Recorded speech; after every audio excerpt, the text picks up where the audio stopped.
I'm curious what you think. I mean, I guess I gather what you think about Lou, but I'm curious. Yeah. I want to know more about that.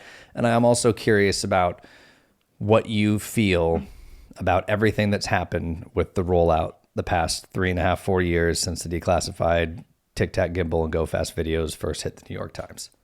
Sure. Yeah. I'm happy to do that. As far as my opinion on Lou goes, when everything first happened and we learned who he was and what his background was, of course, everyone's initial thoughts are going to be skeptical because of his position. But the more you look into it, the more things you hear, you try. I think you can get a better understanding. Yes, he was counterintelligence. He was pretty much a spy and things like that. But that doesn't mean he's going to spy on his own people, the Americans, just because he spied for the Americans on other countries. There's that. And that's not a lot to convince a lot of people. That's fair enough. I'm not here to convince anybody to suddenly start loving Lou Elizondo. But there are many other things as well. Luckily, I've had the pleasure of speaking to the guy. I'm in circles now with people. We speak to him on a regular basis. We know things that might be going on in the background. And then as far as Mark Sims, who I spoke to yesterday, he's close friends with Danny Sheehan, who is Lou's attorney.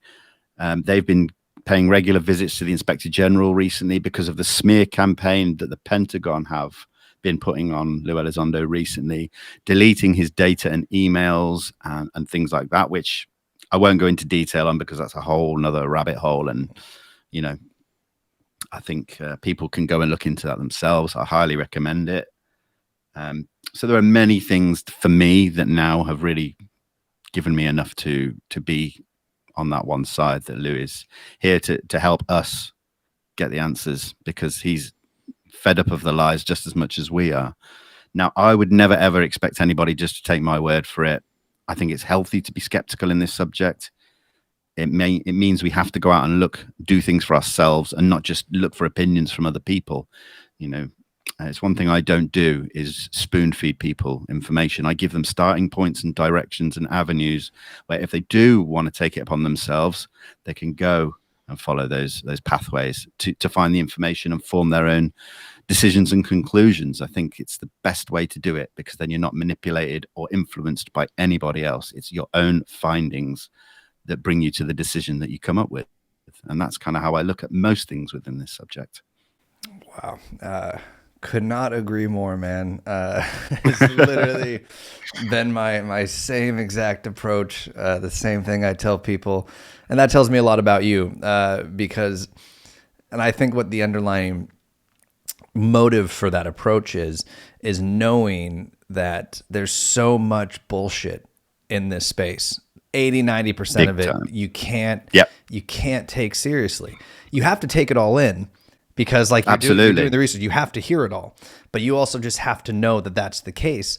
And if you try to tell somebody, yeah, well, listen here, I'm going to tell you how to do it, like, then you're at the same time telling them, but don't trust 80-90% of what's out there.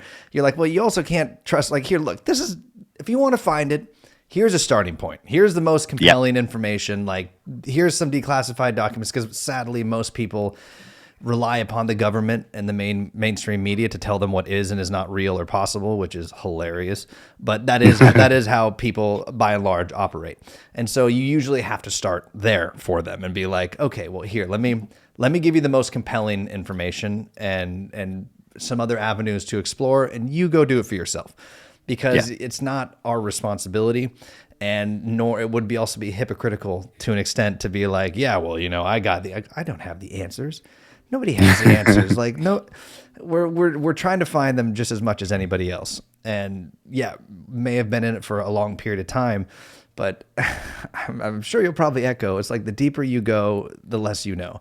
You're like, God damn, like every time like I find something new and I'm like, I feel like I know less now than I ever knew. I have more questions anyway than I ever had before.